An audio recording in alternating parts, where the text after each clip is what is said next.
Colosenses 2, versículo 16.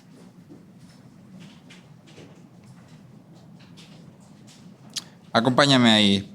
Dice, por tanto, que nadie se constituya en juez de ustedes con respecto a comida o bebida, o en cuanto a día de fiesta o luna nueva, o día de reposo, cosas que solo son sombra de lo que ha de venir. Pero el cuerpo pertenece a Cristo. Nadie los defraude de su premio, deleitándose en la humillación de sí mismo y en la adoración de los ángeles, basándose en las visiones que ha visto, envanecido sin causa por su mente carnal, pero no haciéndose a la cabeza, de la cual todo el cuerpo, nutrido y unido por las coyunturas y ligamentos, crece con un crecimiento que es de Dios. Si ustedes han muerto con Cristo a los principios elementales del mundo, ¿por qué? Como si aún vivieran en el mundo, se someten a preceptos tales como no manipules, no gustes, no toques, todos los cuales se refieren a cosas destinadas a perecer con el uso, según los preceptos y enseñanzas de los hombres. Tales cosas tienen a la verdad la apariencia de sabiduría en una religión humana, en la humillación de sí mismo y en el trato severo del cuerpo, pero carecen de valor alguno contra los apetitos de la carne. Señor, te rogamos que por tu misericordia y a través de tu Espíritu nos ilumines, Señor, para que podamos contemplar tu gloria a través de tu palabra, Señor, que seamos transformados y que traiga a tu Espíritu tu convicción, Señor, de pecado de nuestros corazones y produzca un arrepentimiento que nos lleve a vida. Te lo pedimos en el nombre de Jesús. Amén. Pueden tomar sus lugares.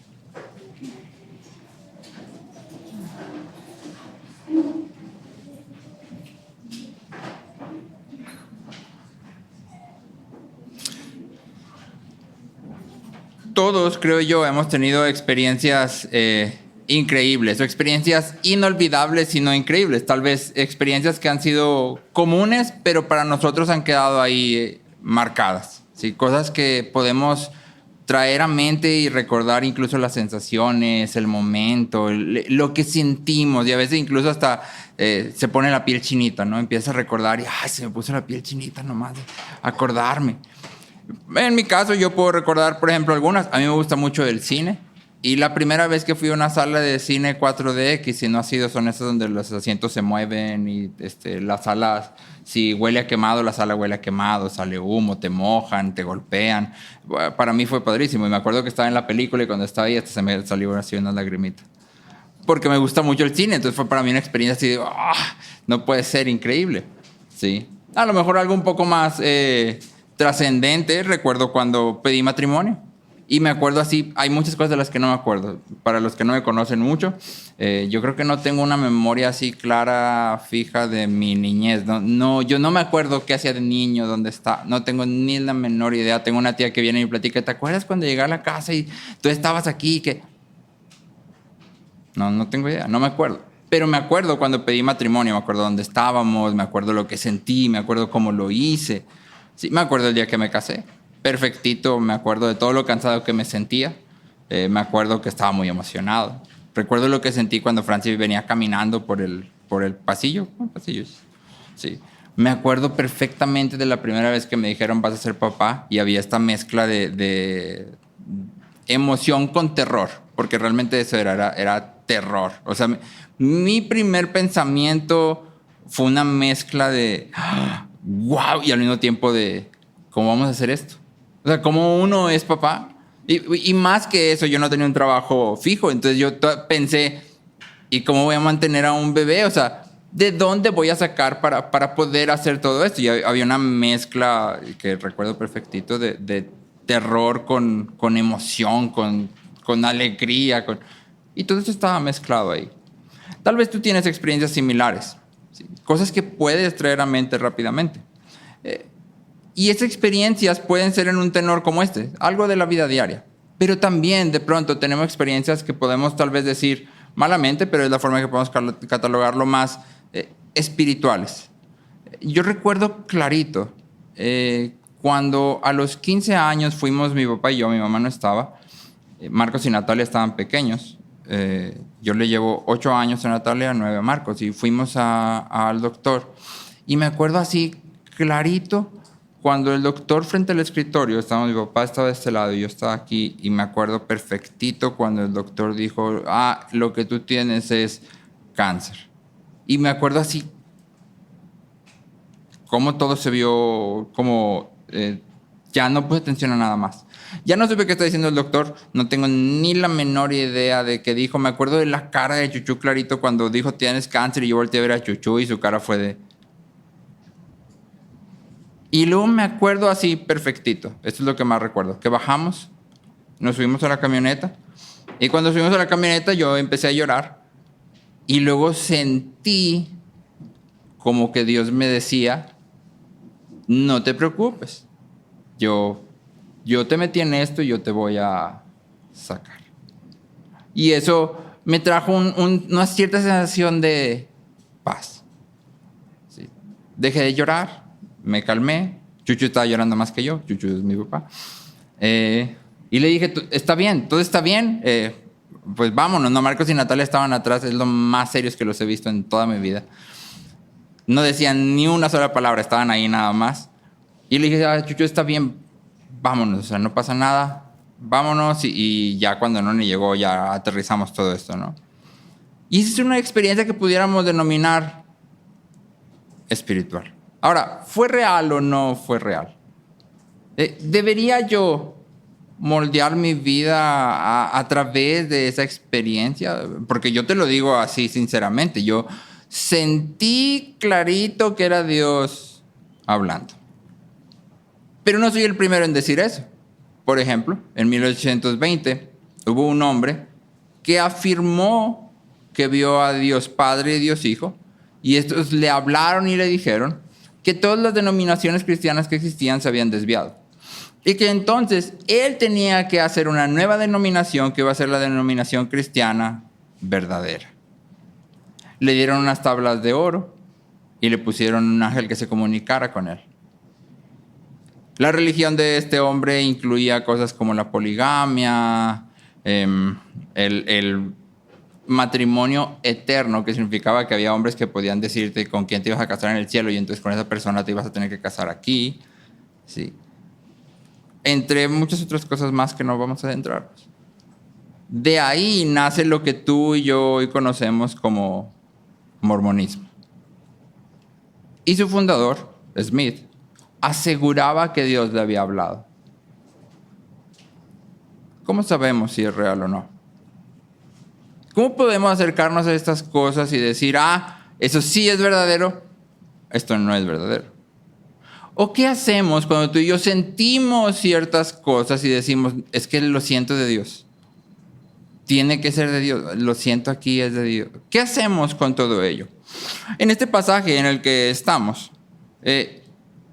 viendo en estos pocos versículos la única descripción que tenemos de lo que está pasando en la iglesia de Colosas. Recuerda, Colosas fue fundada por Epafras, que era un discípulo de Pablo. Pablo nunca ha estado en Colosas, pero lo que sabe es que una vez que esta iglesia empieza a crecer, empiezan a llegar maestros que están enseñando a lo contrario al evangelio.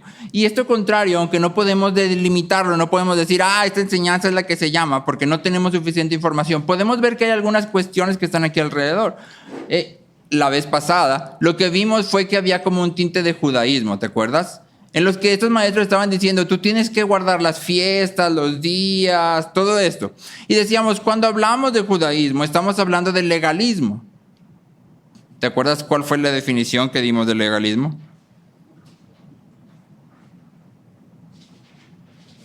Dijimos, legalismo es separar la ley de Dios de la bondad de Dios.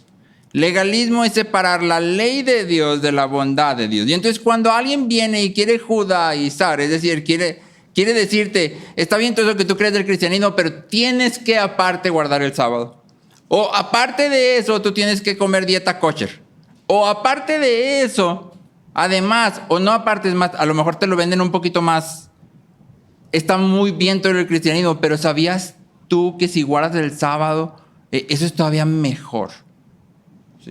No, es que mira, la Biblia dice que tenemos que guardar el sábado y entonces el sábado no hacemos nada, nadota. Y le empiezan a agregar y el problema ahí es que está separando la ley de Dios, donde Dios dice en el Antiguo Testamento, si vas a guardar el sábado, de la bondad de Dios manifestada en Cristo, donde el autor de Hebreos dice, por tanto, queda un reposo eterno al cual tú y yo hemos sido invitados. ¿Quién es el verdadero reposo? Cristo. ¿Tienes tú que guardar el día de reposo? Es decir, ¿tenía que haber un día en nuestras vidas en el que no hagamos absolutamente nada de nada? No, eso no funciona. ¿Es el día de reposo algo que Dios nos llama a practicar? Sí, pero a la luz de Cristo, no separados de Cristo. Y es por eso que el judaísmo entonces es legalismo y no separa de Cristo. Pero el día de hoy nos vamos a enfocar en esta otra cosa que está aquí, a lo que se ha llamado a lo largo de la historia misticismo. Porque esta enseñanza que está en Colosas tiene un toque de misticismo medio extraño. Y lo cierto es que el misticismo está en boga, se está popularizando. Sí, me encanta la red social de WhatsApp. Yo casi no uso redes sociales, pero en WhatsApp me gusta porque tienes los números de toda la gente que alguna vez le escribiste para cualquier cosa. El señor que me arregló el aire, el que me ayuda a lavar el carro. Y suben sus historias. Y te das cuenta de las cosas que la gente está creyendo y enseñando y compartiendo. Y aún de gente que dice que es cristiana y comparte cosas que tú dices, pues esto como que se escucha extraño. ¿Qué es esto? Bueno, todo esto cabe dentro de la parte de misticismo. Y vamos a tratar de delimitarlo, pero te aviso desde antes, el misticismo es súper, ultra, mega amplio. Así que no podemos como verlo todo, pero voy a tratar de hacer un esfuerzo por dar algo más o menos claro. Entonces vamos a avanzar en 3 partes, ¿no? 1, la definición. ¿Qué es misticismo? La definición. Número 2, el peligro. ¿Por qué es peligroso el misticismo? Y número 3, el verdadero fundamento. El verdadero fundamento. Entonces 1, la definición. 2, el peligro. 3, el verdadero fundamento. Vamos entonces por lo primero. Vamos a tratar de definir misticismo, porque la palabra en sí misma es mística. O sea, si yo te digo, oye, hay gente que practica el misticismo, ¿qué es lo primero que viene a tu mente? A mi mente viene un cuarto de velas, todas las luces apagadas, humo y a lo mejor unas figuras extrañas. Eso me imagino yo cuando escucho misticismo. No sé tú qué te imaginas. Chakras y energía. No sé, eso viene a mi mente cuando escucho misticismo, pero la realidad es que el misticismo es mucho más amplio y también mucho más sutil. ¿Sí? Y muchas veces nos atrapa. En nuestro texto aparecen 3 características de misticismo. 3 cosas que nos ayudan a entender todo lo que el misticismo es. Fíjate aquí lo que está. Número 1, Pablo dice, nadie los defraude de su premio, deleitándose en la humillación de sí mismo y en la adoración de los ángeles. Y luego dice, basándose en las visiones que ha visto. Es decir, número 1, el misticismo está basado en mis experiencias. Visiones, sentimientos, impresiones, como le quieras llamar. El misticismo está basado en mis experiencias. ¿Sí? Y luego dice aquí, envanecido sin causa por su mente carnal. Número 2, el misticismo nace de una mente envanecida. Una mente que finge humildad, pero que en realidad es arrogante. Una mente, en otra versión dice, pecaminosa, que los ha llenado de arrogancia. A lo mejor tú dices, bueno, ¿y cómo es esto? Esto no es tan difícil de ver. Es como cuando viene un maestro y te dice, mira, yo no soy nadie, pero el otro día yo estaba orando en mi cuarto y de repente recibí una revelación de Dios y me dijo que, ¿qué está haciendo? Yo no soy nadie, o sea, humildad al 100, ¿no? Pero luego tengo una revelación única de Dios que nada más me dio a mí. No te la dio a ti, me la dio a mí. Y yo soy muy buena onda y te la voy a compartir. ¿Qué es eso en realidad? Arrogancia. Sí, es arrogancia disfrazada de humildad. Eso es lo que está pasando aquí. Y número 3, Pablo dice, envanecido sin causa por su mente carnal, pero no haciéndose a la cabeza. Pero no haciéndose a la cabeza. Es decir, estos maestros han abandonado a Cristo. Sí, otras versiones dicen que no están bajo el mando de Cristo, que no están conectados a Cristo, que no están unidos a Cristo. Es decir, Estos maestros han rechazado la revelación de Cristo en la palabra para traer ahora sus propias ideas de una mente arrogante y sus experiencias y decir, este es el camino real. Sí, este es el camino real. Ahora, aquí en Colosas está directamente conectado con los ángeles. ¿Sí? No sé si te fijaste que dice Pablo en la adoración a los ángeles. ¿Sí? ¿Cómo exactamente? No lo sabemos. Tampoco es que sea tan ajeno a nosotros. Aquí en Torreón, de hecho, yo he visto 2 o 3 puestos que dicen angeloterapia. ¿Sí? Y básicamente es una idea similar a esta. Es decir, tú necesitas ayuda y ¿a dónde vas? A Los Ángeles. Tal vez a ti te tocó de niño, que otra vez yo no me acuerdo de mi niñez, aunque tal vez esto sí me lo aprendí, pero no tengo ni la menor idea, que te enseñaran el ángel de la guarda. Sí, ángel de mi guarda, mi dulce compañía, no me desampares ni de noche. Sí.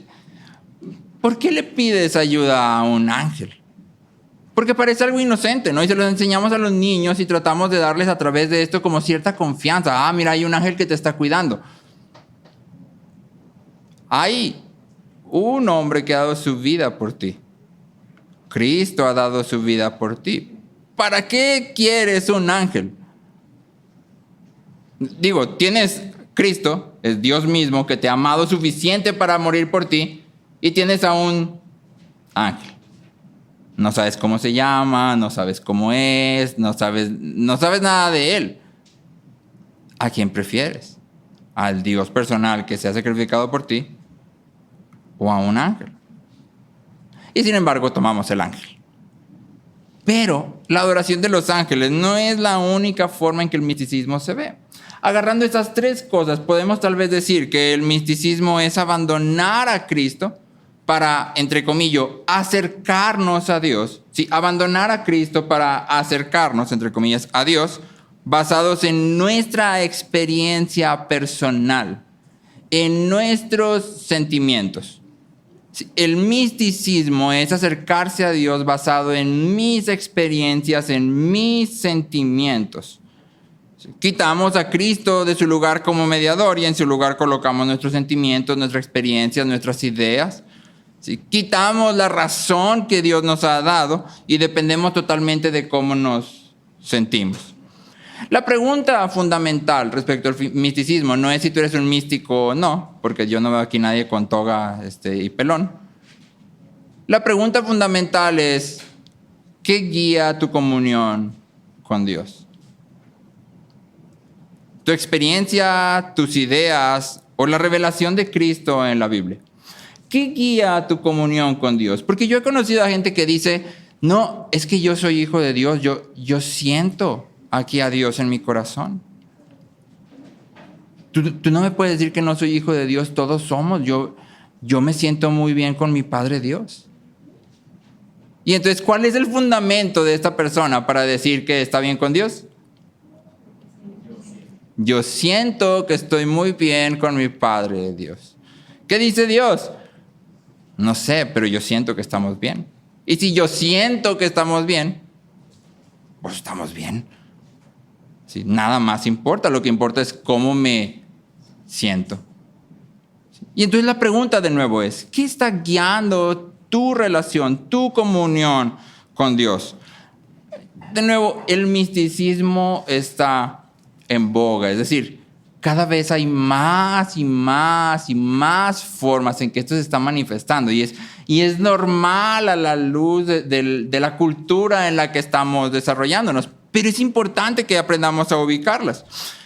Por ejemplo, la meditación del budismo zen o el yoga es una forma de misticismo, porque lo que hace la meditación es invitarte a entrar en un momento en el que vacíes tu mente de todo y que repitas algún mantra, que los mantras pueden ser frases o pueden ser los sonidos. Si tú has visto algo de budismo o de yoga, este es un mantra. Un mantra es algo que repites a fin de vaciar tu mente de todo lo demás. Y te concentras en cómo te sientes. Cómo se siente el aire a tu alrededor, el sol, cómo se siente tu interior. ¿Qué estás sintiendo en tu corazón? Y te conectas con lo divino. ¿Qué es eso? Eso es misticismo.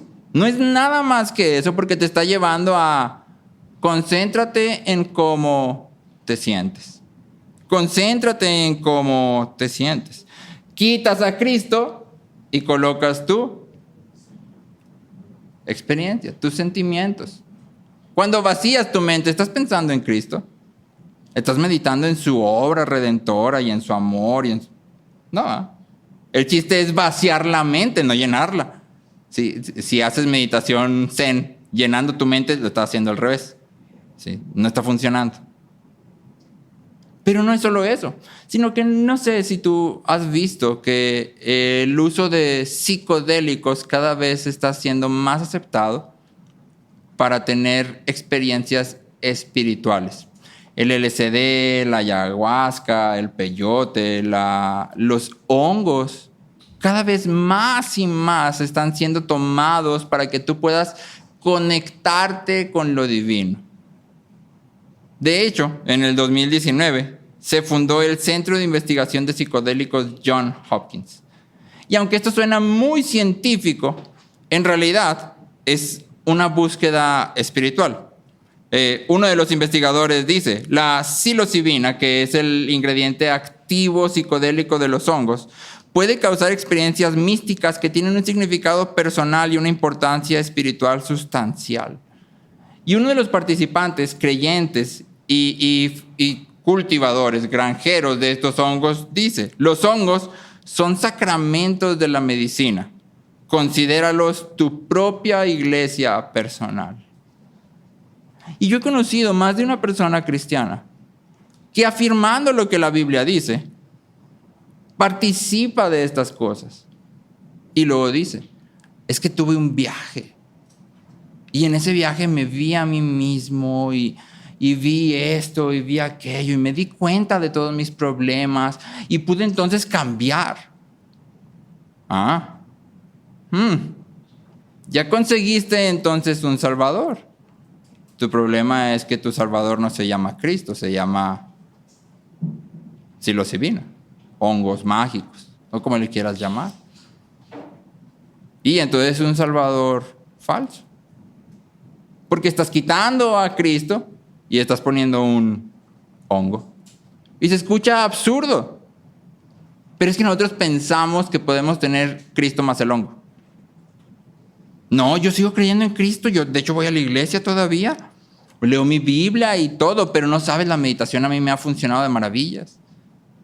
No, es que nada más fue una vez. Ya no lo he vuelto a hacer, pero la verdad es que de esa vez para acá yo fui totalmente cambiado. O sea, nomás participé en esa práctica así, pues porque me dio curiosidad. Pero yo sigo creyendo en Cristo. Pero vuelve a nuestra definición. Pablo está diciendo, estas personas no están sujetándose de Cristo.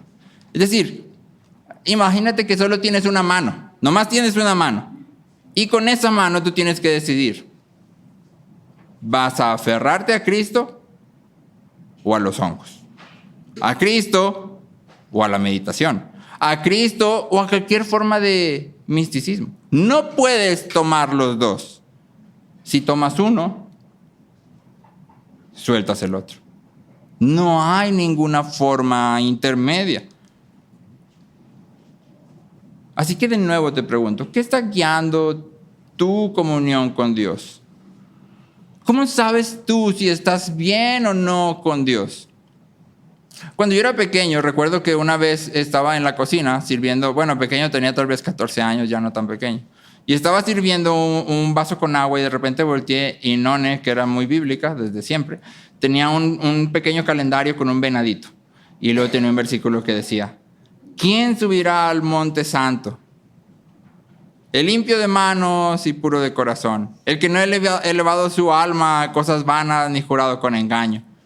Y yo lo leí, para mí fue yo no voy a poder hacer eso. Yo no voy a poder hacer eso. Y habitar en el monte santo, en el lenguaje del salmista, es quien va a poder estar en la presencia de Dios, quien va a poder tener comunión con Dios. Y como yo ni era limpio de manos ni puro de corazón, Y había elevado mi alma a cosas vanas. Y yo dije, yo no voy a poder hacer eso. Y entonces de ese punto yo me recuerdo que yo veía a Dios como enojado conmigo. Dios siempre estaba enojado conmigo. Si yo quería imaginarme en mi mente a Dios, en mi mente Dios era un señor con una barba larga blanca, sentado en un trono viéndome así. Y aparte, como en Apocalipsis dice que tiene ojos de fuego, pues entonces yo así, ojos de fuego, ¿no? Y me estaba viendo todo el tiempo así. Porque yo todo el tiempo estaba pecando. Pregúntame cómo estaba yo con Dios. ¿O estábamos mal? Estábamos muy mal. ¿Por qué? Porque eso era lo que yo sentía. Yo sentía que Dios siempre estaba enojado conmigo. Siempre. Y entonces yo no me acercaba a Dios confiado. Si solo me acercaba a Dios para decir una cosa: perdóname, por favor, no me fulmines. No con esas palabras, pero esa era la idea. Porque mi comunión con Dios estaba fundamentada solamente en cómo me sentía. Ahora, medita un poco en ti mismo. Medita un poco en ti mismo. Porque tal vez tú no haces meditación zen y nunca has probado psicodélicos. Pero es que el misticismo se ha metido en la iglesia de manera muy sutil. Cuando tú y yo tenemos una instrucción clara de la palabra y luego decimos, no, pero déjame orarlo. Déjame orarlo para que Dios me dé paz.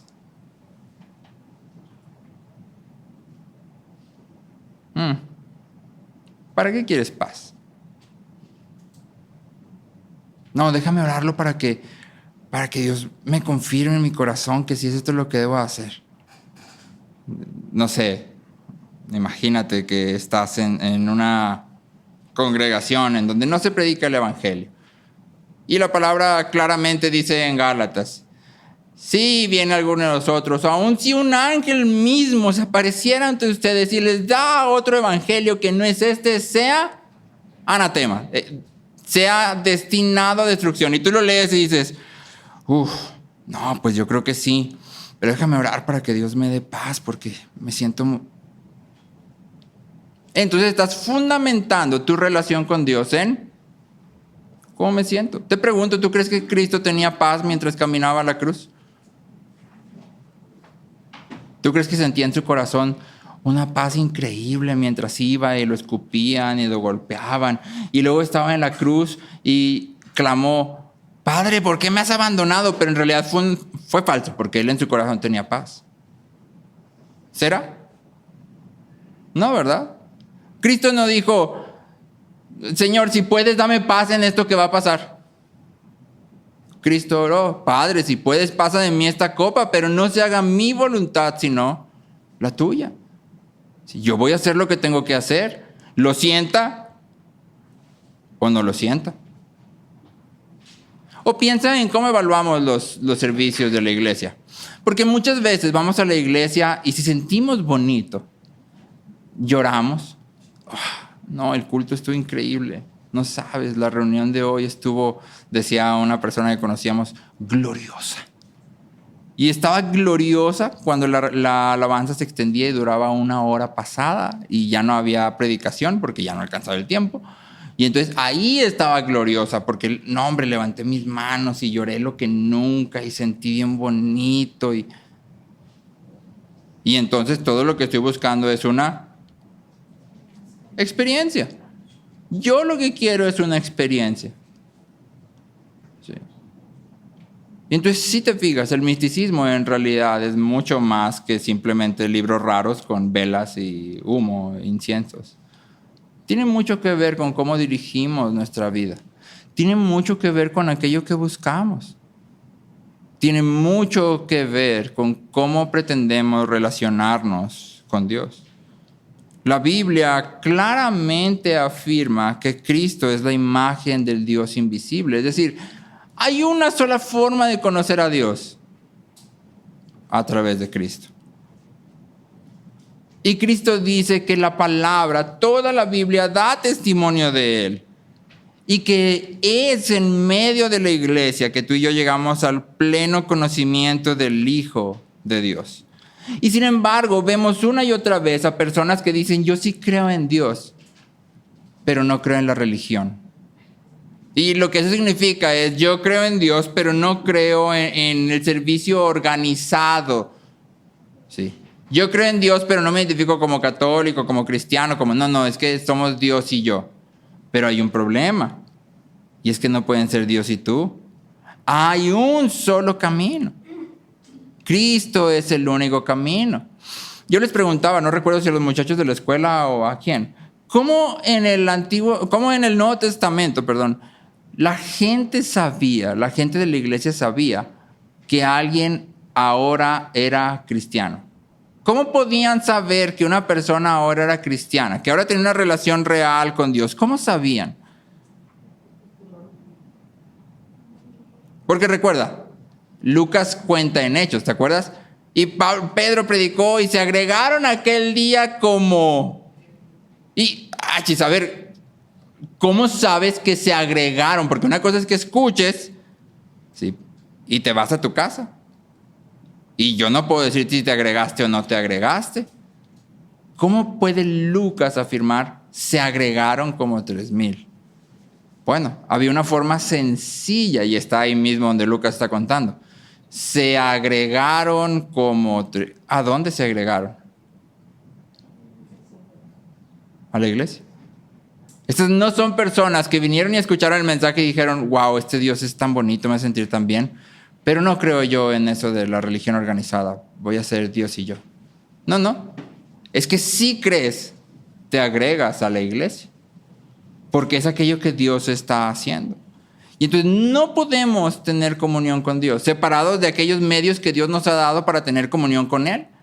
No podemos definir nosotros cómo queremos relacionarnos con Dios, porque estamos creando un problema. ¿Quién es el Rey y Señor? ¿Tú o Dios? ¿Quién va a decidir cómo te relacionas con Él? ¿Tú o Él? Pues Él, ¿no? Él es el Rey, Él es el Creador, Él es el Soberano. Nos acercamos a través de los medios que Él nos ha dado.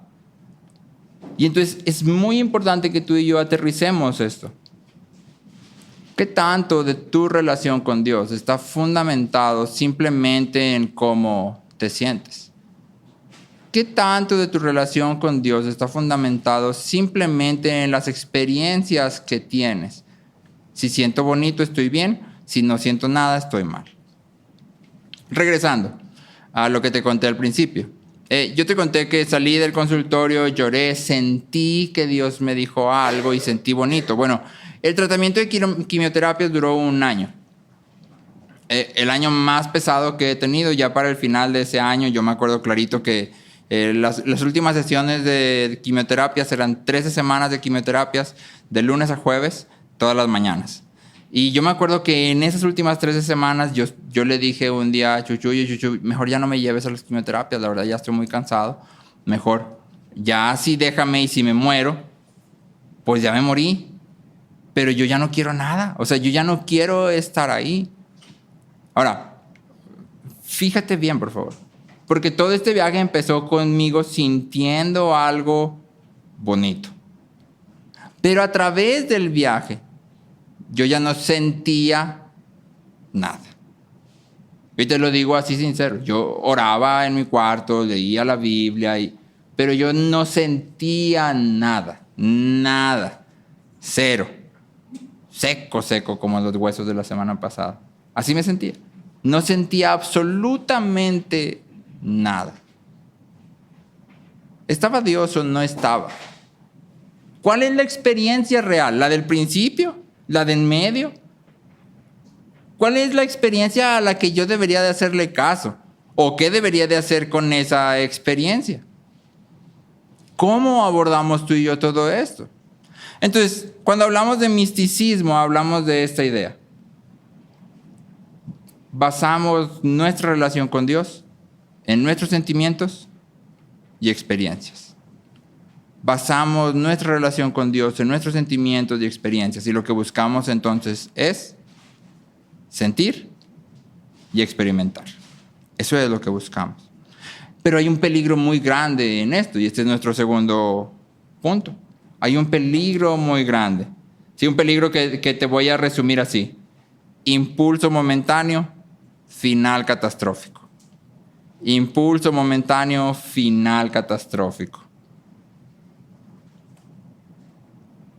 Ir a la iglesia, levantar las manos, llorar, estar en casa y concentrarme en que Dios es bueno, sin preocuparme por tratar de entender la Biblia, meditar 30 minutos al día vaciando mi mente. Todo eso parece funcionar.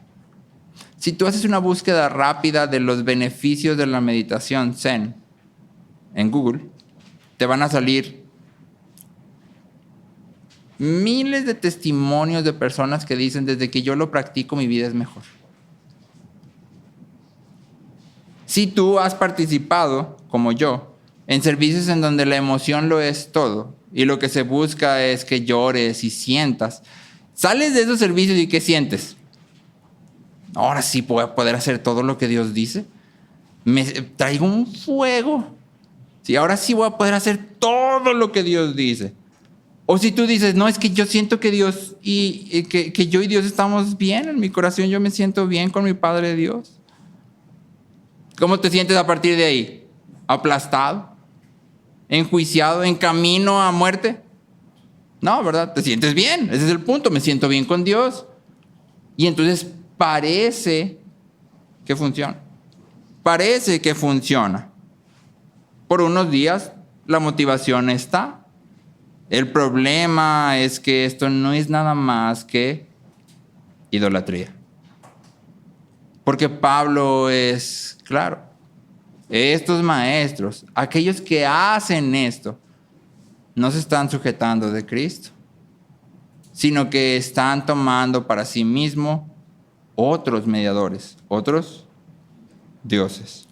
En 1 de Juan 5:21, es el último versículo de la carta de Juan y termina así: hijos, aléjense de los ídolos.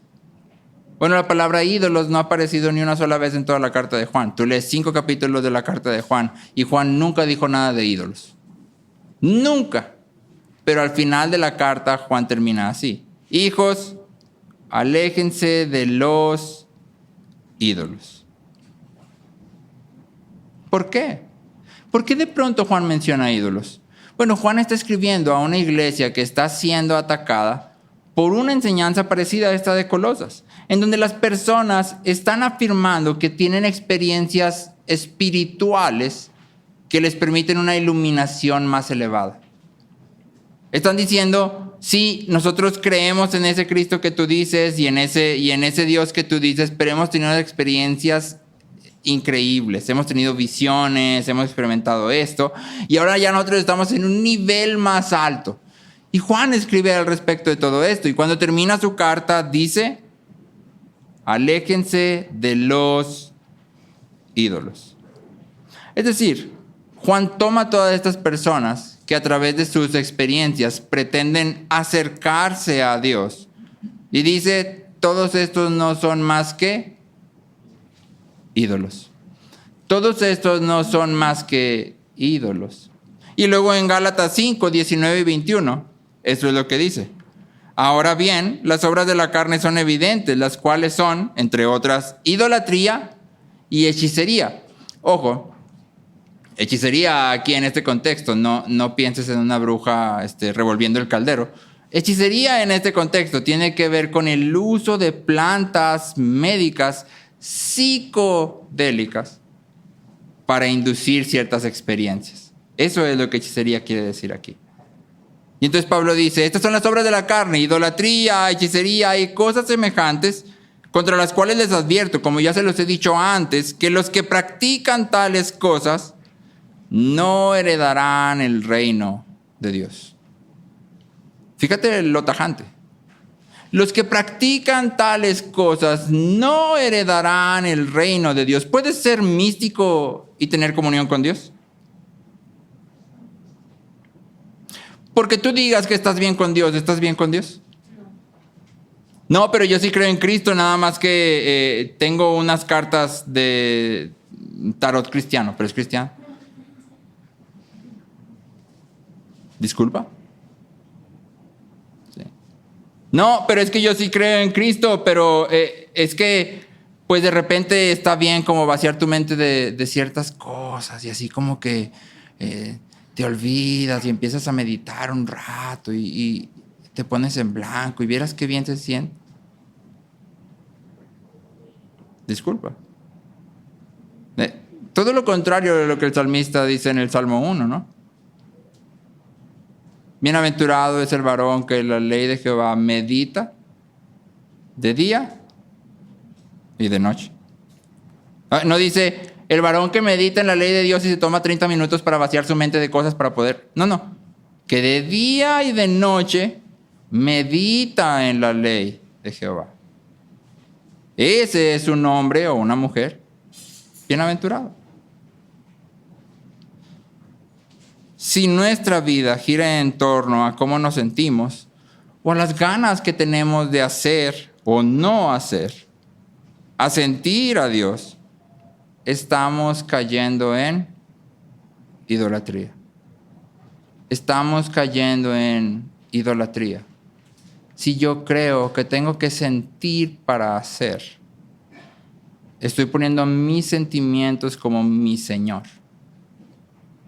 Necesito que ellos primero estén para entonces yo poder hacer. Y la Biblia nunca nos llama a hacer eso. Los sentimientos son termómetros, indican dónde está nuestro tesoro. No son brújulas, no nos dicen para dónde ir. Un autor dijo, los sentimientos son malos señores.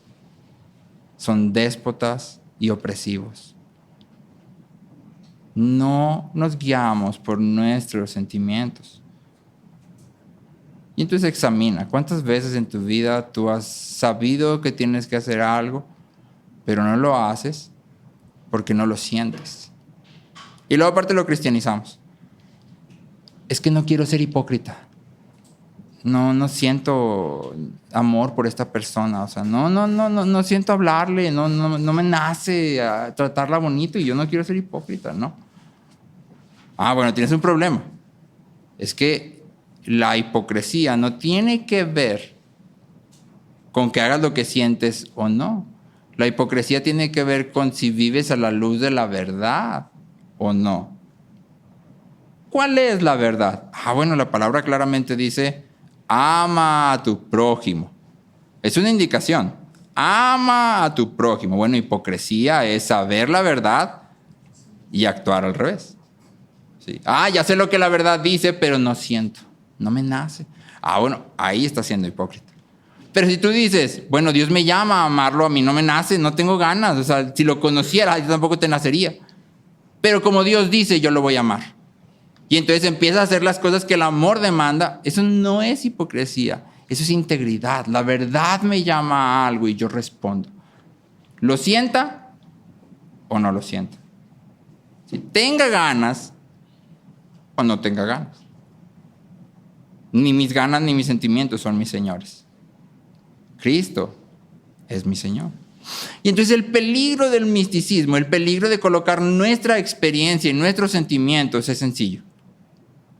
Tú solo puedes tener un Señor. O Cristo es tu Señor. O tus sentimientos son tu Señor. Cristo, quien ha muerto por ti y abre el camino para una eternidad de comunión con Él. O tus sentimientos, que básicamente son tú. Y que como vimos la semana pasada, esa no es una muy buena noticia. Escoge a tu Señor.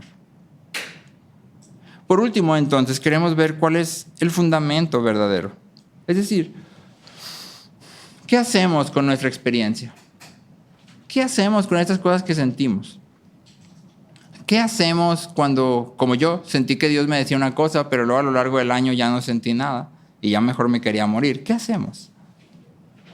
¿Cómo navegamos estas cosas? Bueno, te quiero leer 2 de Pedro 1. Te leo del versículo 16 al 21. Fíjate lo que dice Pedro.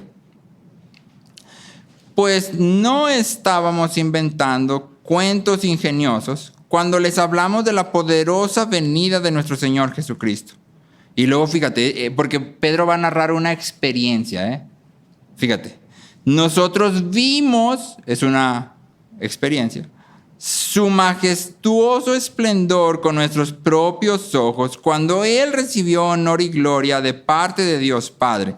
La voz de la majestuosa gloria de Dios le dijo: este es mi Hijo muy amado, quien me da gran gozo. Nosotros mismos oímos aquella voz del cielo cuando estuvimos con Él en el monte santo. Pedro está describiendo la transfiguración y está diciendo: nosotros vimos y escuchamos. Nadie nos lo platicó. Yo estuve ahí, yo lo viví, fíjate. Debido a esa experiencia, ahora confiamos aún más en el mensaje que proclamaron los profetas. ¿Cuál es el mensaje que proclamaron los profetas?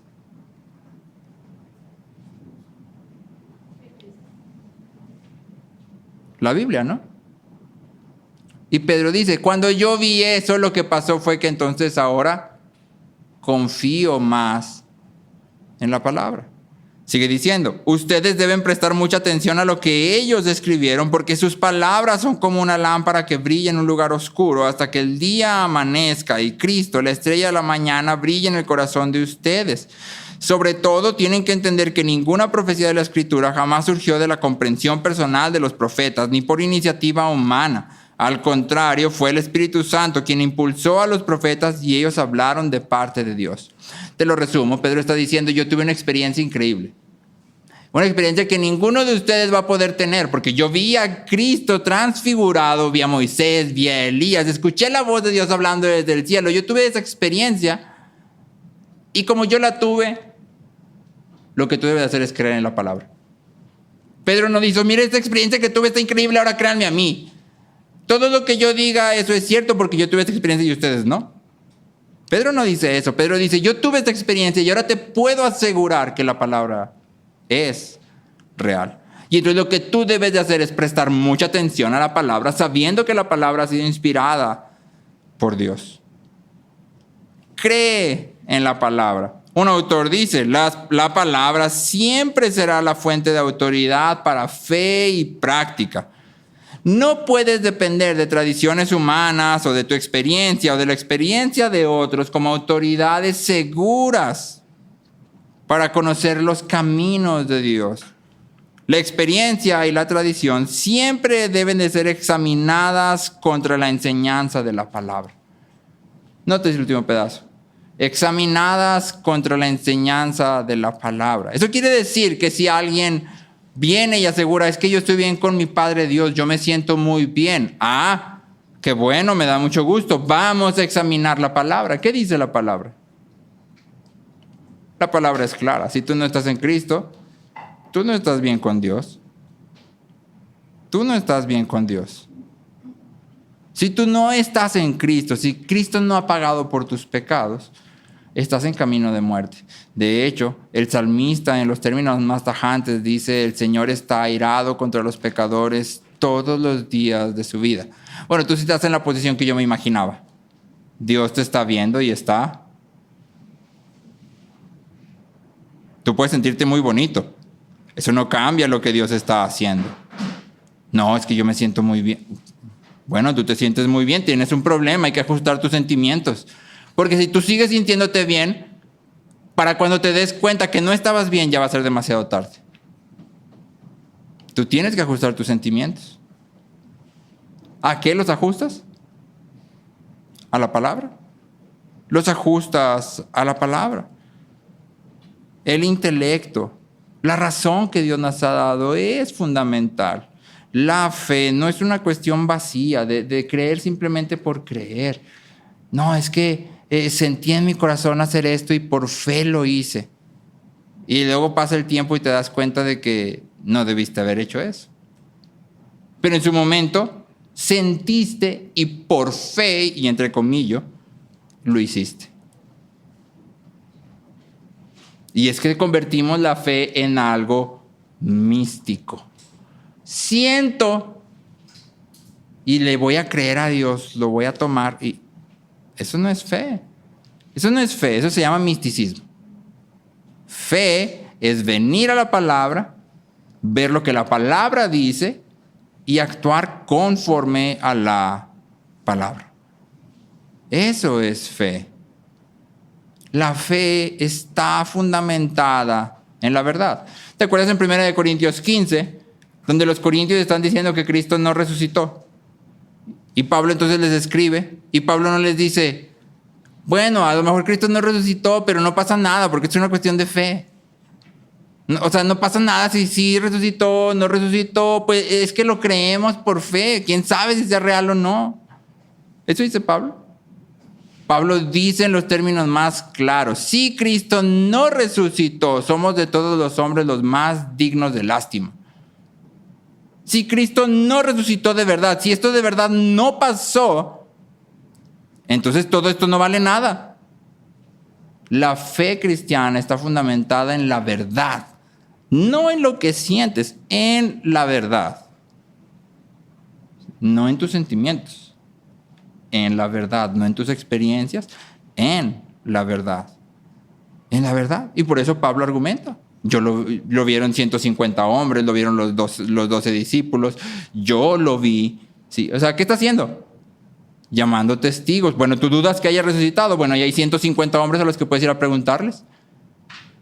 ¿Sí? Ve, pregúntales a ver si lo vieron y que te platiquen y tú sacarás tus propias conclusiones. C.S. Lewis, antes de ser cristiano, siendo un crítico literario ya experimentado, C.S. Lewis era un crítico literario desde que tenía como 7 porque leía griego y demás, pero ya siendo un hombre mayor después de la guerra y todo lo demás, él aborda los evangelios y él dice, yo no puedo creer que estas cosas sean fantasía, porque no tienen todas las características de un cuento fantasioso de ese tiempo. Yo los leo y no creo en Dios, porque C.S. Lewis negaba todo lo que no fuera natural, todo lo que no fuera físico, materia. Pero dice, yo sé que estas cosas no son un invento de hombres. Estas cosas que yo estoy leyendo aquí no se las inventó alguien. Realmente pasaron. El cristianismo se fundamenta en la verdad. Y entonces lo que tú y yo deberíamos hacer es tomar nuestra experiencia y ¿qué hacemos? La sometemos debajo de la palabra. Yo siento re bonito con Dios. Bueno, qué bueno, me da gusto. Ve a la palabra. ¿Qué dice la palabra?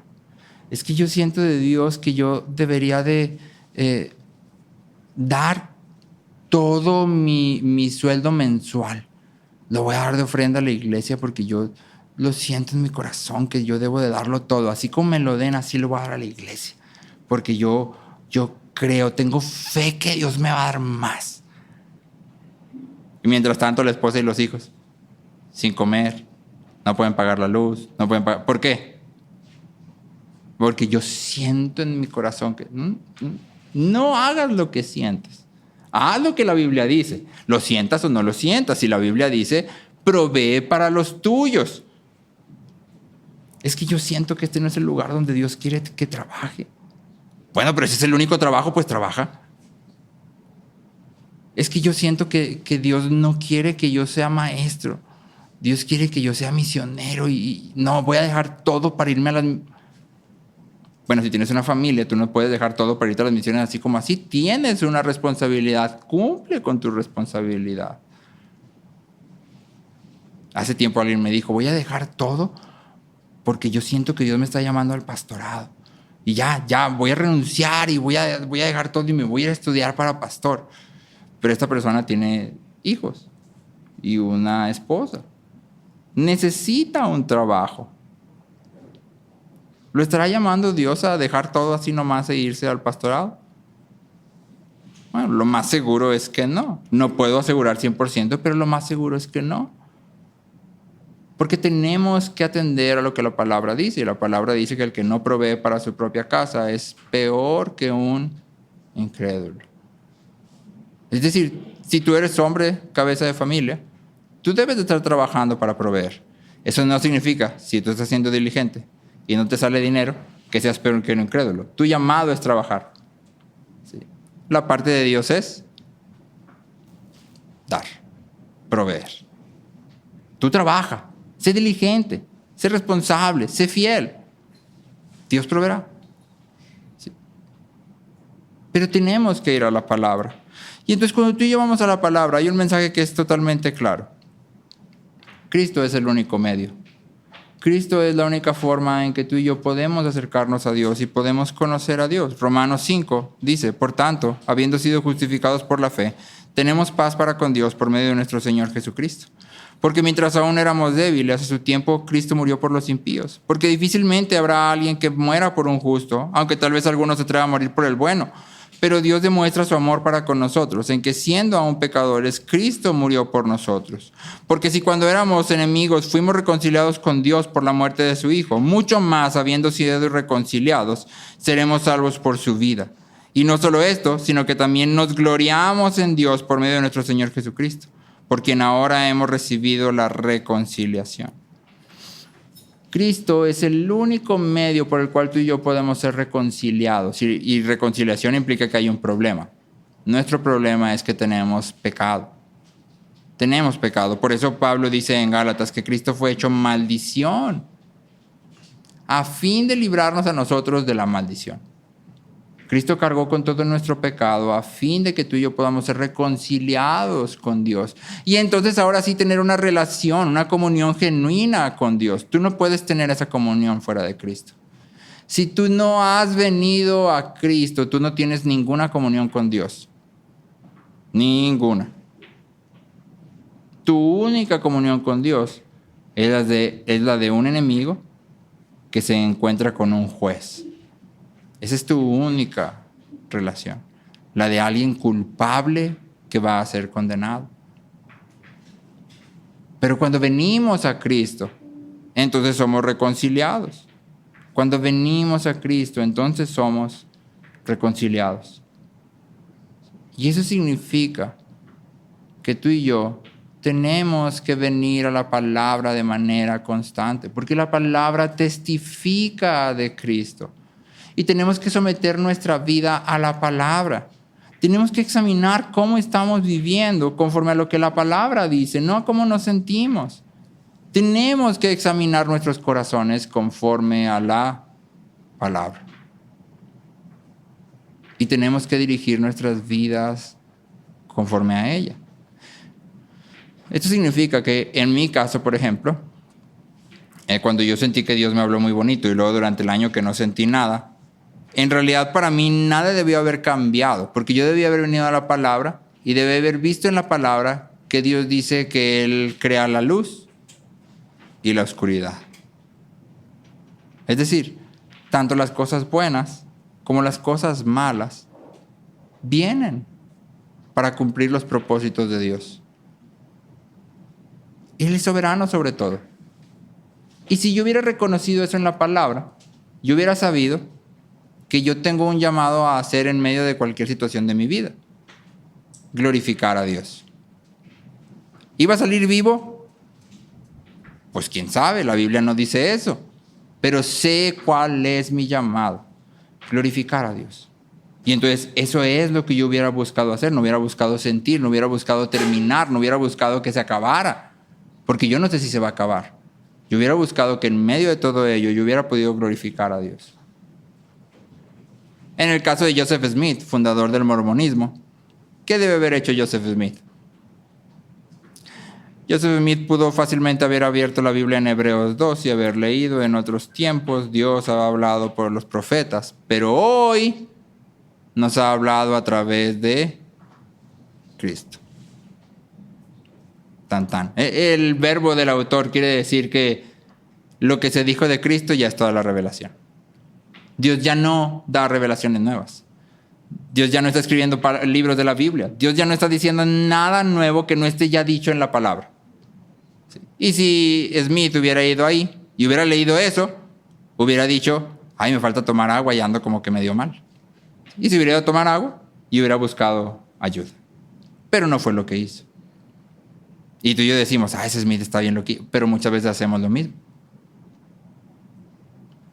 Sentimos y hacemos. O no sentimos y no hacemos. Y entonces estamos cayendo en exactamente el mismo problema. Pero esto no significa que los sentimientos sean malos o los debamos de tirar. Te quiero leer Lucas 24:32. Estos son los discípulos hablando. Y fíjate lo que dicen. Y se dijeron el uno al otro. Lucas 24:32. ¿No ardía nuestro corazón dentro de nosotros? ¿Qué estaba pasando con ellos? Su corazón ardía. Eso es un sentimiento, no es una experiencia. Dice, ¿no ardía nuestro corazón dentro de nosotros mientras nos hablaba en el camino, cuando nos abría las Escrituras? Es decir, las Escrituras, bien leídas, deberían de producir un corazón ardiente. Las Escrituras bien leídas deberían de producir un corazón ardiente. Los sentimientos son buenos, Dios los ha puesto. Tienen una función buena, pero tienen que estar sometidos a la verdad y no al otro lado. Eso significa, de nuevo, que cuando Dios me dice, ama a tu prójimo, yo voy a hacer lo que el amor implica, buscando sentir amor. ¿Sí? Voy a empezar a hacer la práctica de considerarte, de buscar tu bien, y en esa dinámica estoy esperando que mi corazón arda, sienta amor genuino por ti, sienta compasión. Las experiencias y los sentimientos dan cierta forma a nuestras vidas, no son malas y no queremos desecharlas y no queremos rechazarlas, queremos someterlas a la palabra. Queremos decir, la palabra produce en mí un corazón que arde. Pero eso implica entonces que tú y yo vamos constantemente a la palabra y que vemos la palabra como las palabras de un Dios que se acerca a nosotros para conocernos y para darse a conocer, como un Padre que nos invita a tener comunión con Él. Y cuando las abordemos así, entonces nuestros corazones van a arder. Entonces vamos a poder crecer en Cristo.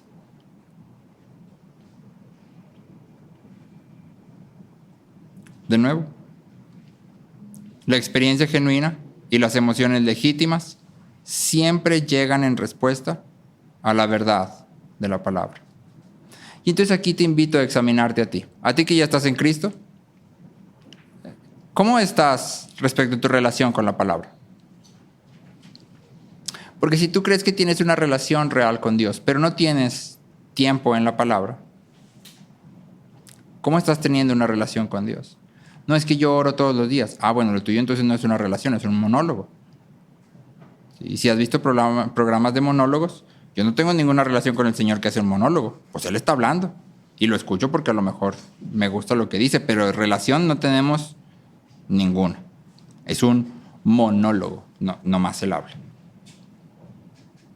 Si tú no pasas tiempo en la palabra, no tienes una relación real. ¿Sí? Porque aquellos que están en Cristo tienen hambre por la palabra. Y cuando no tienen hambre, ¿qué crees que hacen?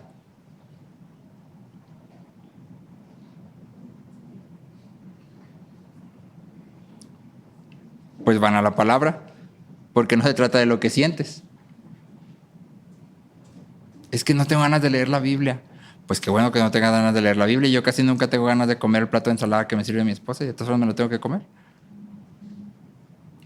Sabemos que lo necesitamos. Es Dios invitándonos a conocerle. Por eso vamos. Es que no tengo nada de ganas. Apenas la abro y me empiezo a quedar dormido. Pues léelo parado. Mientras caminas, que no te duermas. Porque tú sabes que la necesitas. Porque hay un Dios que te ha llamado y tú le quieres conocer y quieres ser conocido por Él. Por eso vas a la palabra. Si estás en Cristo, entonces examinémonos. ¿Cómo está nuestra relación con la palabra? Porque la verdad es que yo he descubierto que en la mayoría de nosotros, y me incluyo, es deficiente. Suponemos que nuestra relación con Dios está bien, porque nos predicamos una y otra vez que es a través de Cristo que tenemos esa relación. Y es cierto. Pero es una relación que nos es dada para cultivar, para crecer en ella. Cristo dice, permanezcan en mi amor, guarden mis mandamientos, permanezcan en mi palabra. Sí, es algo que somos llamados a hacer. Y para aquellos de nosotros que no estamos en Cristo, la pregunta es, ¿cuánto vas a tardar en venir a Cristo? Fuera de Cristo no hay salvación. Fuera de Cristo no hay relación con Dios. Fuera de Cristo lo único que espera es condenación. Porque somos pecadores y el pecado merece castigo. Y entonces, ¿cómo les decimos a los niños? O lo pagas tú o paga Cristo en tu lugar. Pero si Cristo paga en tu lugar, esto significa que abandonas todo lo demás y tomas a Cristo solamente como tu mediador. No puedes tener misticismo y a Cristo, o legalismo y a Cristo. ¿Recuerdas cuando empezamos Colosenses? Dijimos, Cristo más nada, igual a todo. Todo menos Cristo, igual a nada. Regresemos a lo que la Biblia nos llama a regresar, a permanecer en su palabra y a someter nuestras experiencias y nuestros sentimientos a la revelación de Cristo a través de la Biblia.